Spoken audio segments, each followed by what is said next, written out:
Estamos en un momento social que influye en las parejas y en la familia, donde la gente está más sola, e incluso aunque esté en vínculos. La sensación de estar solo a largo plazo lo deprime. Primero lo puede poner un poco ansioso, pero tarde o temprano lo deprime. Entonces hoy la soledad es como un factor común que aparece en terapia. Hoy las formas de vincularnos están mediatizadas por plataformas. Siempre hay un punto de tensión de cuánto me dedico a mí y cuánto dedico a la pareja o a la familia o a los hijos. La función clave de un sistema afectivo es poder ser refugio y a la vez permitir el desarrollo. Y en ese sentido, si lo gestionan bien, las parejas son una plataforma de despegue importante. La buena parte del bienestar es no darse con un látigo, aprender, pero no reventarse en el aprendizaje.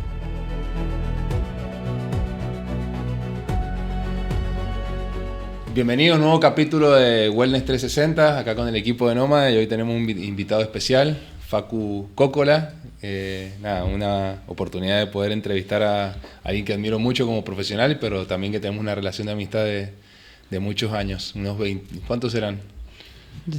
30 más o menos. 30 años más o menos. Compartiendo deporte y compartiendo un montón de cuestiones, y nos gustaría empezar esta entrevista que nos contaras un poco quién es Facu atrás del psicólogo. Bueno, ¿cómo va? Bienvenido. Muchas gracias. Gracias, Maru. Gracias, Denny. Un gusto estar acá con ustedes. ¿Quién es Facu? Bueno, Facu es un apasionado un poco del conocimiento, en línea general. O sea, me ha interesado mucho aprender y eso me llevó a la psicología, posiblemente a partir de distintas experiencias que he ido viviendo. Y hoy en día, dentro de la psicología, me dedico más que nada a la terapia familiar, terapia de pareja, tanto del ámbito público como privado, y ese ha sido el enfoque esencial. Y de ahí se derivan un montón de ramificaciones al respecto, siempre del modelo sistémico, con una propuesta integrativa junto con la teoría del apego contemporánea, y bueno, varios trabajos asociados a ese núcleo. ¿Y qué te llamó de la psicología o qué te acercó a ese campo de conocimiento? Yo creo que soy psicólogo o ejerzo la psicología o las habilidades de la psicología desde que era niño. O sea, algo pasaba que la gente se me acercaba como a contarme sus problemas, ¿viste? No sé si tenía capacidad de escucha o qué, o cierta sensibilidad, no sé, pero desde que era chico, mi mejor amiga, recuerdo a los 11 años, me decía, vos vas a ser mi psicólogo. Bueno, y imagínate, 11 años. Y desde ahí me fue interesando por lo que eran los problemas de la salud mental y los misterios un poco de la mente, me interesaba al principio. Después quería trabajar con niños, porque me interesaba me sensibilizaba el sufrimiento infantil, pero cuando intenté trabajar con niños me di cuenta que había que trabajar con las familias, y eso me llevó a trabajar con las familias, y hoy atiendo más que nada familias. Uh-huh. Y me ha interesado mucho el campo relacional y la complejidad que eso implica. Interesante, Facu, y entrando un poco más en el campo que nos concierne hoy, que tiene que ver con el bienestar. Obviamente la mente, los vínculos y lo social, como lo hemos mencionado muchas veces acá, son un factor importante para el bienestar, y vos acompañás personas en este proceso para descubrirlo y poder transitarlo de una mejor manera. ¿Cómo vivís vos el bienestar? ¿Cómo haces vos para día a día poder ir construyendo ese bienestar propio más allá de acompañar personas?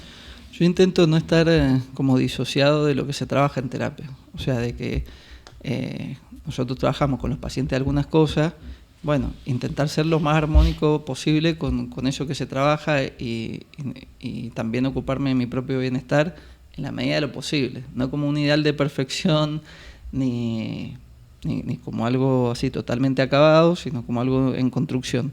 A mí me hace muy bien la propia terapia, las supervisiones, nutrir mis vínculos que tengo de hace años, que son como un pilar, un sostén, un refugio importante, y ocuparme de mi desarrollo en la medida de lo posible.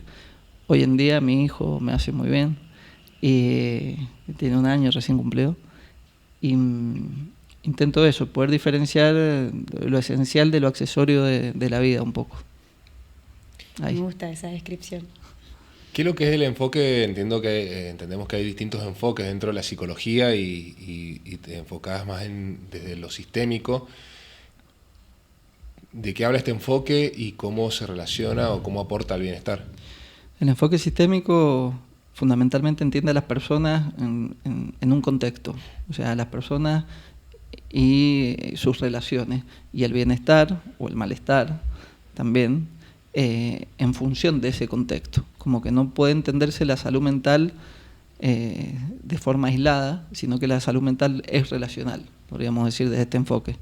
Y esencialmente se enfocó en la terapia familiar. Después, lógicamente, se ha trasladado también a la terapia individual, pero lo que le importa es cómo los vínculos ayudan en la regulación emocional, cómo los vínculos generan violencia o generan reparación, cómo los vínculos protegen o desprotegen, cómo los vínculos ayudan a crecer, a pasar de etapa, son un refugio o no, o generan más inseguridad. Y bueno, en todo ese entramado entra la terapia. ¿Y qué diferencia tiene? O sea, entiendo que por ahí vos nos los podrías explicar un poco mejor. ¿Qué diferencia tiene esta terapia con respecto, no sé, por ejemplo, al psicoanálisis, a la Gestalt, que por ahí trabajan más sobre el sujeto, tengo entendido? ¿Esa es la diferencia principal? Esa es la diferencia principal, por ejemplo, con el psicoanálisis. O el psicoanálisis se centra más en procesos inconscientes, mientras que el modelo sistémico trabaja con el contexto. Con el contexto y trabaja con muchas personas en terapia a veces. Trabaja con parejas, trabaja con familias, entonces ya a partir de ahí el encuadre es diferente. Más allá que hoy se hace terapia individual también. Pero el encuadre es diferente porque trabajamos con muchos y no trabaja con aspectos inconscientes, por lo menos explícitamente así, sino que incorpora distintos campos del conocimiento para poder trabajar con las personas. Y bueno, y trabaja en función de un cambio. Va a buscar un cambio, va a buscar resolver algunos problemas, tiene como objetivos concretos dentro de este contexto. Y el terapeuta, una diferencia fundamental es que es parte del sistema que está tratando, no es como que está aparte, sino bien, como que es parte de eso, no es que forma parte de la familia, pero forma parte del sistema terapéutico. Y eso nos responsabiliza, porque nos hace ver que, bueno, a nosotros nos pasan cosas, es importante lo que hacemos ahí en relación al feedback que se genera con la familia, y bueno, y tenemos que ser también responsables porque estamos interviniendo en un sistema. ¿El deporte de alguna manera forma parte de los sistemas o incluso, se me viene a la cabeza preguntarte de tu vida como deportista en toda infancia, adolescencia y parte también de la adultez como deportista de conjunto? ¿Qué de estas cosas pudiste traspolaste a tu carrera hoy? El deporte, sobre todo el deporte en conjunto, también el deporte individual, por todas las redes, el deporte individual por toda la red de apoyo que tiene la persona que tiene que ejercer algo, y después el deporte en conjunto es un sistema muy nutritivo, ¿no? Un sistema afectivo con objetivos concretos muy nutritivo. A mí en lo personal me ayudó a ver la complementariedad de los roles, o sea, cómo los diferentes roles son muy importantes para llegar a un objetivo y cómo se van equilibrando entre esos roles. A mí me pasaba, siempre he sido muy, muy mental, muy racional, y bueno, formaba parte de un grupo que era más de acción, si se quiere. Y eso a mí me ayudaba, porque me llevaba a no estar enroscado tanto y pasar un poco más a la acción.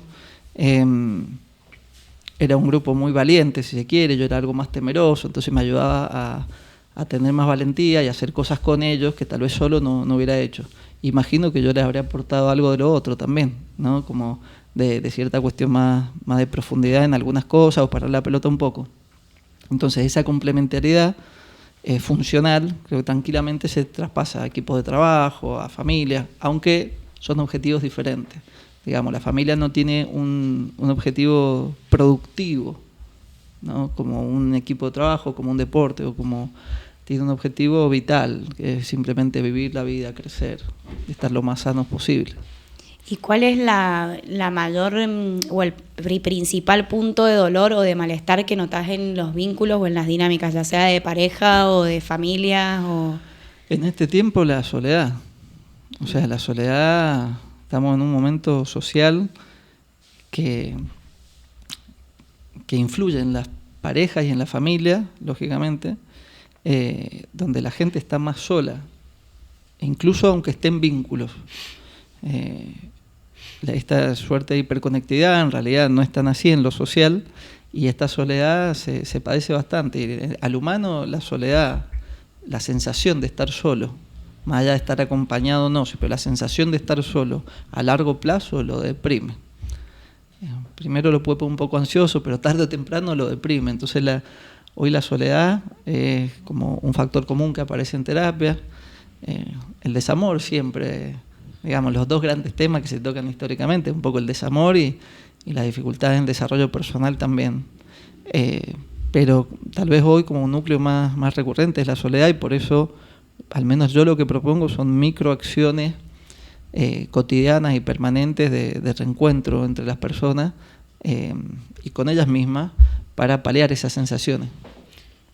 Pero bueno, dijiste la palabra hiperconectividad y como que hiciste una pequeña pausa ahí. Digo, ¿estamos hiperconectados? ¿En qué parte no estamos conectados en realidad? ¿Qué es lo que desconecta?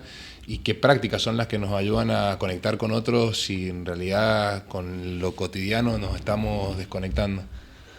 Es que a mí me parece que un poco la hiperconectividad, sobre todo de las redes sociales, allá paréntesis, que a mí me encanta la tecnología y todo, pero o sea, no soy contra, no sé, hippie, así como contra tecnología, no sé.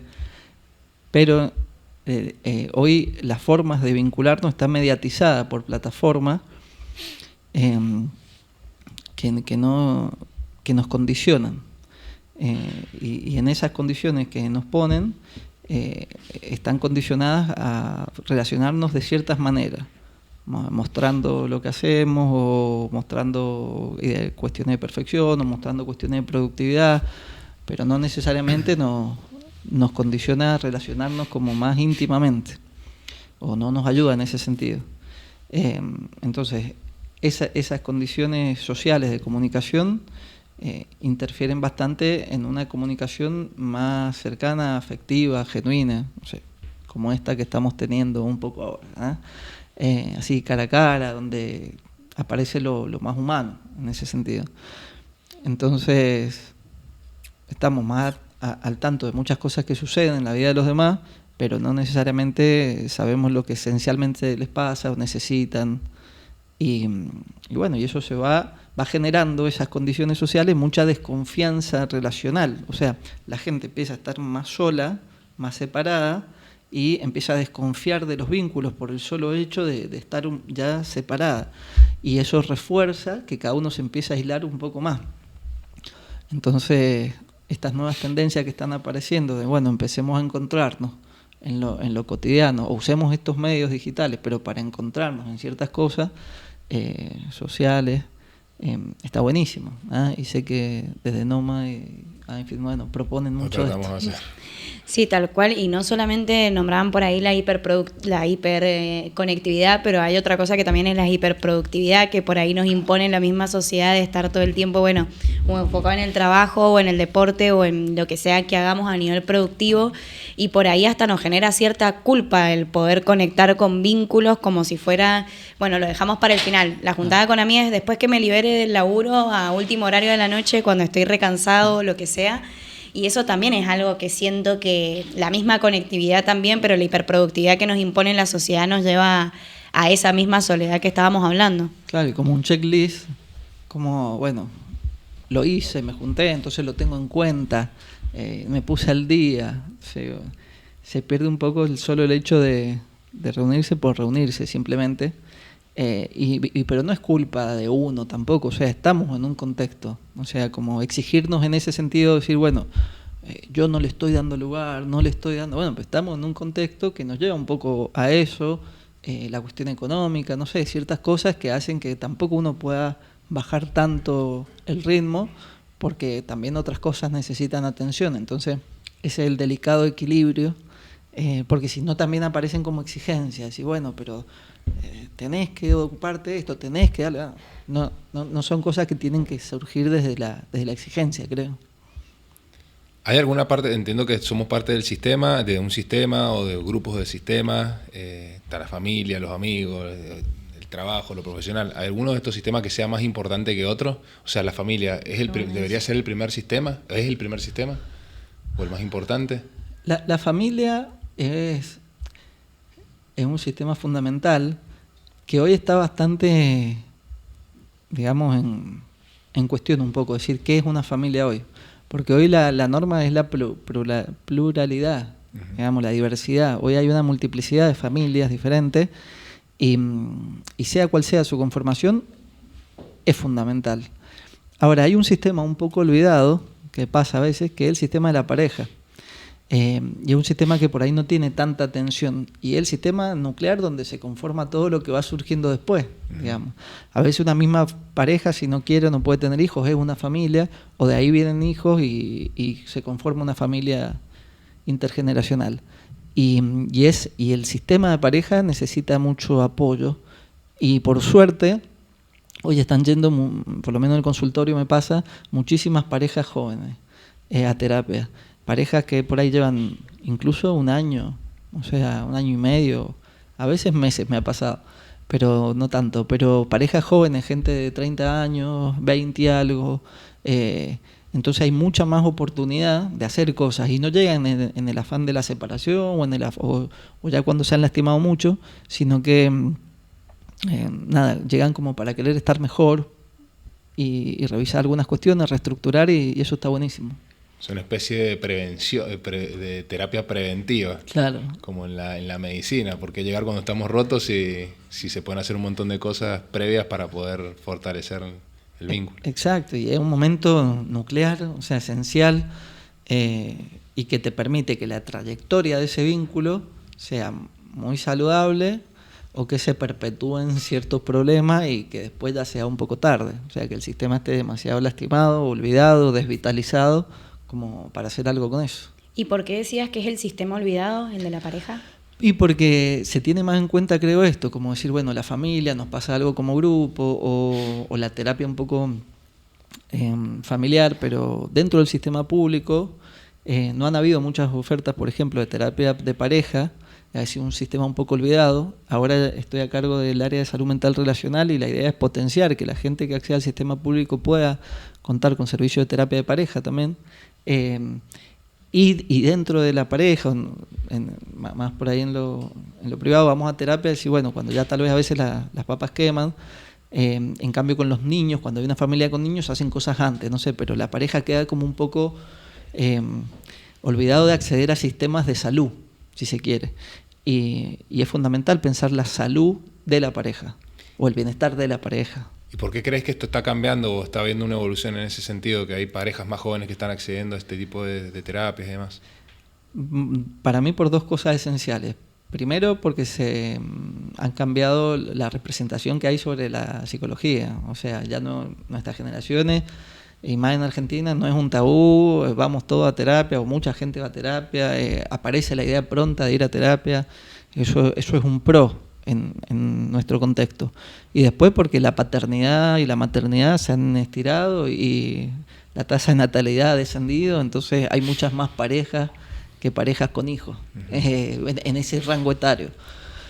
Y con muchos miedos a dar esos pasos también. Entonces creo que esos factores son los que llevan ahí a la terapia de pareja. Y después muchas veces de eso, bueno, dan pasos evolutivos y vienen hijos o algunas otras cuestiones. ¿Crees que, porque por ahí se dice que ahora no hay tanto compromiso como antes de acceder a un vínculo, ¿crees que eso es real o como que también está cambiando ese paradigma de lo que realmente es el compromiso en un vínculo?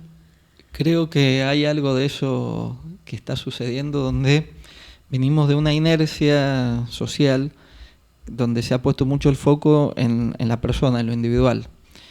Y a la vez, esto a favor, creo yo, la mujer ha ido adquiriendo un rol mucho más protagónico en su desarrollo personal. Entonces, el varón un poco lo ha tenido siempre. Y entonces, ambas cuestiones, digamos, el desarrollo personal, tensionan un poco la pertenencia. Es decir, el conflicto esencial dentro de los sistemas es el yo y el nosotros, ¿no? De la pertenencia y la autonomía. Siempre hay un punto de tensión de cuánto me dedico a mí y cuánto dedico a la pareja o a la familia o a los hijos. Y hoy hay un fuerte impulso, una fuerte energía dirigida al ser más que al pertenecer. Y bueno, pero si queremos habitar sistemas afectivos, el pertenecer es importante y hay que nutrirlo también. Sí, y siento que esto, llevándolo de nuevo a la hiperconectividad también, que tiene que ver con esto, también las redes por ahí, o lo que veo, ¿no?, es el romantizar mucho el tema del amor propio y ponerlo por sobre todo absolutamente, y cuando tenés conexiones, no sé, con amigas o lo que ves en las redes es como todo yo y lo que hago y mi carrera profesional, y por ahí no sé si se muestra tanto como el vínculo que hay detrás o lo importante que tiene que ver una pareja en todo esto, sino como que siento que se le da mucho más valor visualmente, o lo que te aparece es siempre como el proceso de una sola persona. Claro, y las redes de apoyo para llegar a eso son fundamentales. Y cómo la pareja a veces es un agente catalizador de algunos procesos que tal vez algunos miedos o algunas oportunidades que nosotros no íbamos a tomar o a enfrentar, te empuja a eso porque confía en vos, en el mejor de los casos, o sea, bueno, un caso más de bienestar si se quiere, y vos das ciertos pasos. Entonces, el grupo que sostiene para el desarrollo personal es fundamental. O sea, la función clave de un sistema afectivo es poder ser refugio y a la vez permitir el desarrollo. Y en ese sentido, si lo gestionan bien, las parejas son una plataforma de despegue importante. Lo que pasa es que a veces está lo contrario, que a veces el propio desarrollo personal asusta un poco a alguna de las parejas y cortan las alas, y entonces ya lo que es el amor, al amor se le interpone el maltrato y ya es otra cuestión. La comunicación entiendo que es algo fundamental para el desarrollo de una pareja o de lo que sea, pero hablando puntualmente de parejas, ¿hay otras cuestiones que tengan que ver, digamos, en el funcionamiento, el correcto funcionamiento esto saludable de una pareja aparte de la comunicación? La comunicación es como el puente transversal de las distintas funciones dentro de una pareja o familia. A mí, para pensar en salud o el bienestar de una pareja o familia, lo veo como un sistema que está más vital o más desvitalizado, ¿no? Los sistemas más vitales, una pareja vital, tiene algunas funciones más conservadas. ¿En qué sentido? Tiene como un metabolismo más ágil, o sea, resuelve los conflictos de forma más dinámica, no se cronifican en el tiempo, los roles se van modificando, no son rígidos y permanentes siempre igual a lo largo del tiempo. Hay democratización de la palabra, se tienen en cuenta las opiniones, más que una cuestión ideal o sin conflictividad, la gestión de la conflictividad y la reparación de los daños es fundamental, y se adaptan a las necesidades que tiene cada uno de sus miembros, a las necesidades del contexto y a las necesidades de la pareja. Es decir, un miembro puede tener en este momento más necesidad de desarrollo personal, es decir, estuvo postergado mucho tiempo, sí, bueno, yo te banco en esta, ocupate de esto y yo te apoyo. Pero también el propio sistema puede estar necesitando ciertos cuidados y darle un tiempo a la pareja, entonces bueno, se ocupan un poco de eso, y a la vez reconocen que están en un contexto económico complicado, entonces en lugar de pegarse palos y decirse tu culpa porque gastaste en esto, en lo otro, tienen una mirada tal vez como más compasiva, ¿sí? Bueno, estamos atravesando esta situación y veamos qué medidas podemos tomar para protegernos económicamente en este momento. Entonces ese dinamismo, ese equilibrio, esa flexibilidad es una función fundamental. Y después la posibilidad de que emerja el amor, o sea, de generar cohesión. una pareja, una familia, es un sistema afectivo. No es una empresa ni es una sociedad exclusivamente. Más allá que a veces puede pasar. A veces puede pasar, y pasa muchas veces. Y un poco la rutina te lleva a eso también, en lo cotidiano.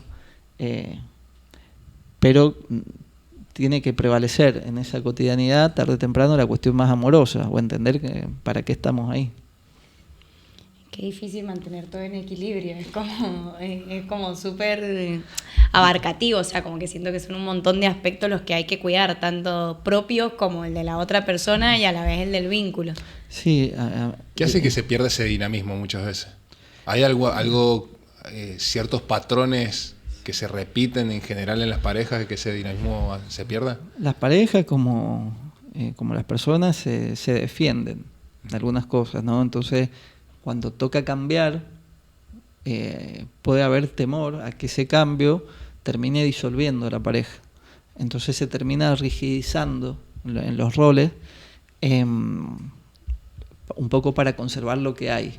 Pero la paradoja está que a veces conservarlo rígidamente puede llevar a la disolución. O sea que el intento de solución que vos estás haciendo puede terminar siendo contrario a los resultados que vos esperabas. Y esa rigidez sostenida en el tiempo lleva incluso a otra sintomatología, ¿no? O sea, más tensión, más síntomas, posibilidad de violencia. O sea, hay que parar un poco la pelota y, bueno, intentar reequilibrar las cosas. Y sí, es un desafío cotidiano, no de exigencia, pero sí de la conciencia, de que todo el tiempo uno en una pareja genera confianza o desconfianza. Construye seguridad o genera inseguridad, y nada, ser conscientes de eso, y ahí hacemos lo que podemos, ¿no? Mientras hayan buenas intenciones, bueno, eso salva el resto. ¿Y qué es lo que por ahí nos permite detectar si es algo que nos está haciendo bien o nos está haciendo mal?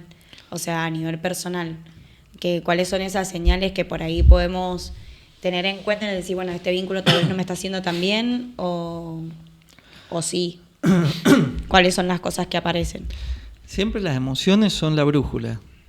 O sea, si hay algo que en el vínculo donde uno se siente mal, o sea, está sufriendo, siente incomodidades, bueno, hay algo de eso está diciendo. No quiere decir que esté todo mal, pero el sufrimiento es un punto importante. Che, algo está pasando que me está haciendo doler. Pero después puede ser que nosotros estemos medio desconectados de nuestras emociones y entonces no nos demos cuenta desde ahí. Y los que nos vienen a advertir las cosas son como más los síntomas, ciertos pasajes al acto, ciertos... De golpe tengo un ataque de pánico, que eso, che, algo me está diciendo eso. Estoy siendo un poco extremo, pero digo para graficarlo. Por un lado la sensación y por otro lado la sintomatología. Y en un vínculo afectivo uno debería poder ser uno mismo y sin tener grandes costos por eso. Entonces, un vínculo que tendría que permitirme ser. Si no me permite ser dentro de ciertos márgenes, bueno, ya hay un punto también a tener en cuenta. Y si no genera pertenencia, digamos, somos dos personas en el vacío, bueno, también. Me gustaría no saltar de tema, pero porque de alguna manera siento que está vinculado. Pero bueno, nada, soy una persona que tiene muchísima experiencia en el tema de adicciones. Y bueno, primero antes de como ir como abriendo la lupa o haciendo zoom, es bueno, ¿qué es lo que es una adicción? La adicción es el punto más, la escala más alta de las problemáticas de consumo. O sea, las problemáticas de consumo que nos atraviesan un poco a todos tienen como distintos escalafones. Y el más alto es ya cuando se genera un trastorno adictivo, que es cuando la vida de una persona empieza a girar en relación a un consumo, que puede ser de sustancias o conductas. Pueden ser cuestiones legales o ilegales, o casi tantas adicciones como conductas hay.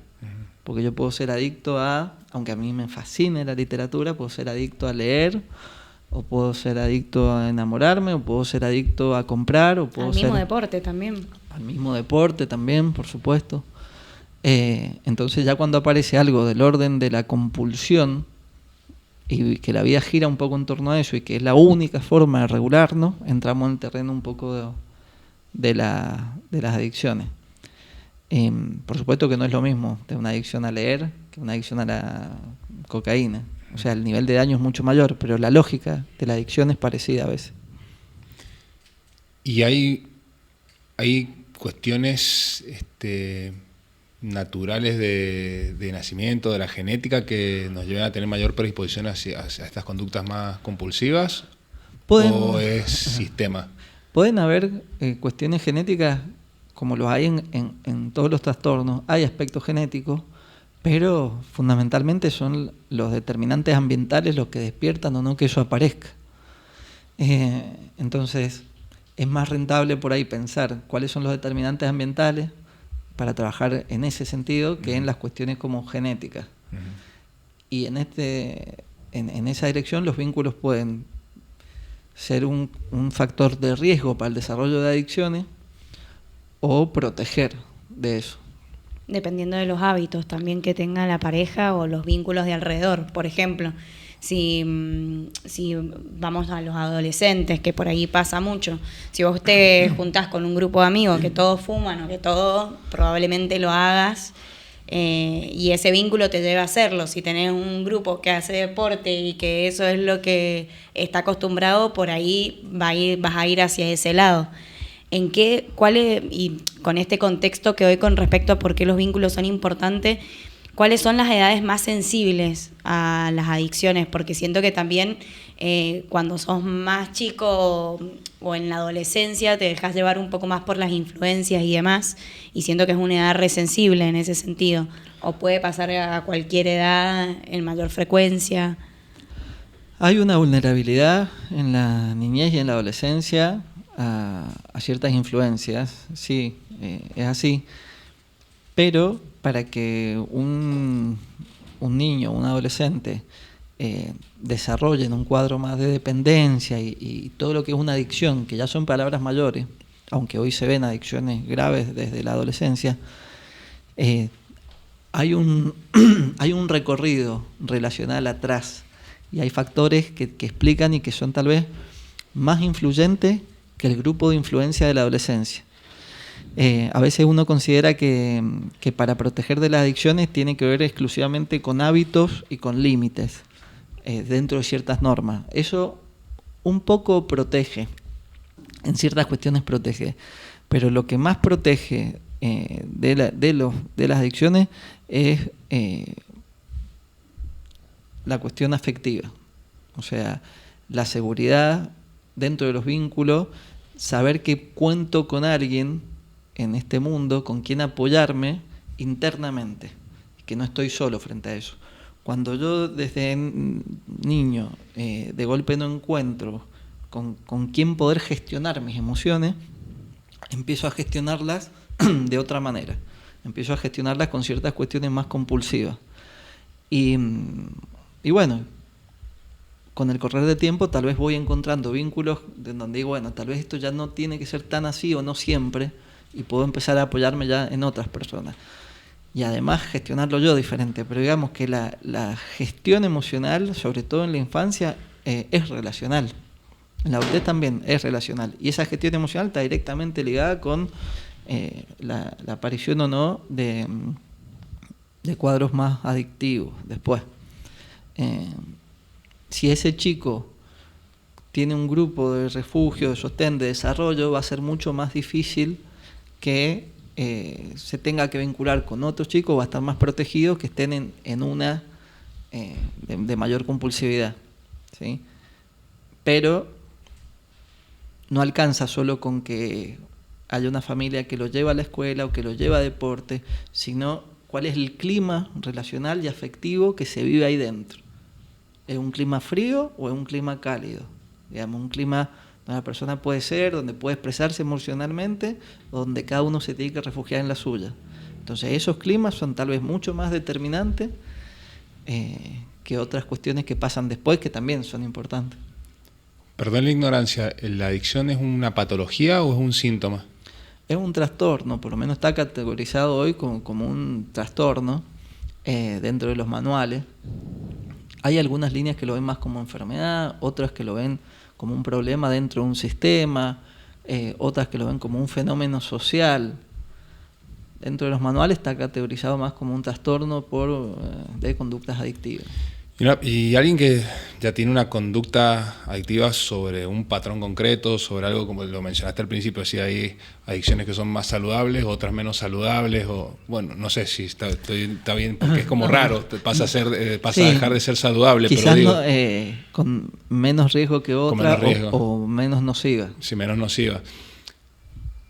Una persona que viene con estas más nocivas, muchas veces termina como refugiándose en otras menos nocivas, pero sigue teniendo tal vez el mismo patrón adictivo hacia otro lado. O sea, no sé, una persona que consume algún tipo de sustancia y de repente pasa a usar la actividad física como un método de escape y pasa al extremo en este lugar. ¿Eso suele pasar o en realidad se puede soliviar esa conducta, digamos, de ir al extremo en ambas partes, digamos? Suele pasar, o sea, hay que quitar un mito de que como las adicciones son una cuestión crónica, que para toda la vida es igual, que la gente no se recupera, que... Bueno, pero eso es una frase que se dice mucho, o sea, sos adicto para toda tu vida. Sí, se dice mucho, y muchos grupos, yo los respeto, si alguien está mirando esto, digo, como lo que se llaman los ex-adictos recuperados, bueno, se apoyan en eso, y está bien, en tanto y cuanto a ellos les sirva, pero no a todas las personas les sirve esa perspectiva. Y las adicciones no son, digamos, una cosa inmodificable. Tiene un gradiente de más oscuro a muy oscuro, ¿sí? Y que se pueden llegar a algunos claros con el paso del tiempo y con los sistemas de salud y afectivos que apoyen esas trayectorias de vida. Y puede haber pasos de una fase a otra. Puede haber alguien que tenga un consumo de sustancias, después pasa al consumo, no sé, pasa a un trabajo muy compulsivo, después pasa a otro.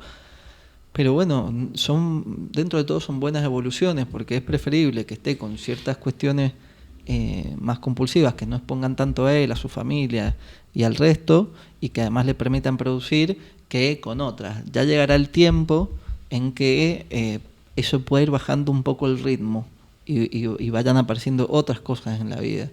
Y es parte de la madurez. Pero sí, si una persona se prolonga mucho consumos duros, más allá que hoy no se usa tanto lo duro, pero pues la gente lo entiende mejor así, consumos duros durante mucho tiempo y de dependencia, bueno, la cuestión va a estar mucho más difícil de modificar. Eso es verdad. Bueno. Hablamos un poco sobre vínculos, sobre familia, también, bueno, cómo esto interfiere en el bienestar personal, un poco esto también de la terapia. Antes también habíamos mencionado que por ahí antes estamos medio reacios a la terapia, o como no era algo que estaba tan naturalizado como ahora. ¿Vos crees que la terapia en sí es preventiva y que todo el mundo debería hacerla? ¿Crees que existen, más allá de las terapias convencionales como las que habíamos mencionado, existen otras que por ahí son más holísticas, que también pueden tener impacto positivo? ¿O crees que cada persona tiene que encontrar como su propio espacio para reencontrarse y que esa puede ser su propia terapia? Hay muchísima diversidad humana, ¿no? Y está bien que haya modelos variados de terapia para que se ajusten a lo que cada persona necesita y lo que cada persona necesita en distintos momentos. No creo que las personas sí o sí tengan que hacer como terapia, sí o sí, una cosa así. Yo lo recomiendo porque es un espacio de la salud, porque la mente es lo que nos distingue en buena medida de lo que somos como seres, y la tenemos que cuidar. Y dentro de lo que cuida la mente están los profesionales de la salud mental. Después hay otras disciplinas que generan disciplinas o terapias o espacios que generan alivio, que generan confort, que generan ciertas, darse cuenta de algunas cosas, y mientras a la gente le haga bien, pero no, otras cosas son como los procesos terapéuticos sostenidos a largo plazo, y a veces toca.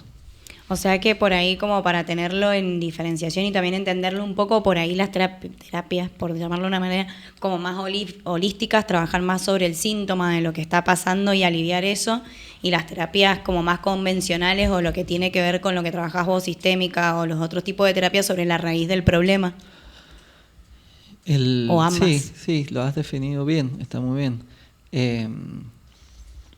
La diferencia por ahí en lo sistémico, que no es que trabaja con la raíz, trabaja como más la estructura del problema, ¿no? Qué cosas del funcionamiento en este momento de la pareja o la familia o de cierto sistema, en cuanto a cómo está conformado estructuralmente y su funcionamiento, está generando este síntoma en esta persona. Entonces trabaja con la estructura y con la dinámica. Y a veces se tocan cuestiones históricas, pero no necesariamente. En otros modelos sí se dedican exclusivamente a la cuestión más histórica. Y sí, las terapias más holísticas o más alternativas van quizás más a lo sintomático. Y hasta ahí voy a mencionar. Te hago una pregunta, porque desde Facu o desde alguna organización de salud mental que pueda mencionar o algún protocolo, si me preguntan dentro de lo que es la actividad física, bueno, nosotros sabemos de que hay un cierto mínimo o ciertas cosas que deberíamos hacer para mantener la integralidad o la salud del concepto más físico. O sea, ir 3 veces por semana a hacer fuerza, movernos cierta cantidad de pasos al día. Desde tu lugar, ¿qué recomendaciones nos podrías dar para en nuestra cotidianidad mantener nuestra salud mental independientemente de la terapia, o como terapia incluida o la terapia también incluida? No sé, ¿cuáles son tus recomendaciones? Más allá de la terapia, decís vos. Sí, puede estar la terapia, vayan a terapia y seguro lo recomendás, pero digo, ¿qué otras actividades podemos hacer?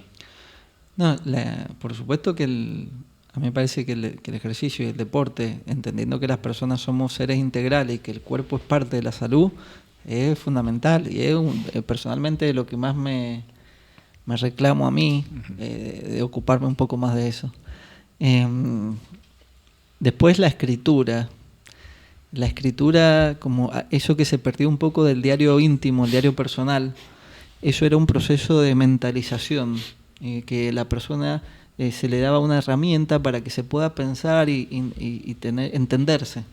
Entonces volver a usar como esos diarios personales ayuda muchísimo, porque conecta canales neuronales que por ahí cuando solo los pensamos no están conectados, y cuando lo vamos a escribir salen cosas que no sabíamos que iban a salir. Uh-huh. Y eso nos permite entendernos y nos permite comunicarnos mejor. Y después hacer cosas como con sentido, que tengan un sentido para uno, que sean como significativas. Eso ayuda a llevar las cargas con cierto alivio.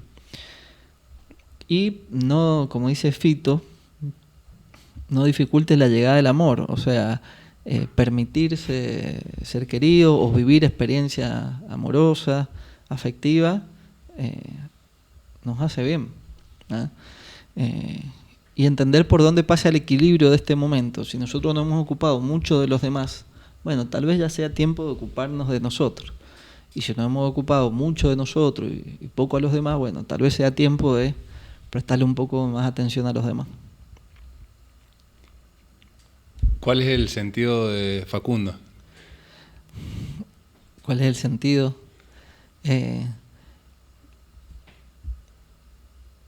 Personal y social, bueno, se me mezclan, pero el sentido para mí es generar entornos de bienestar, justamente.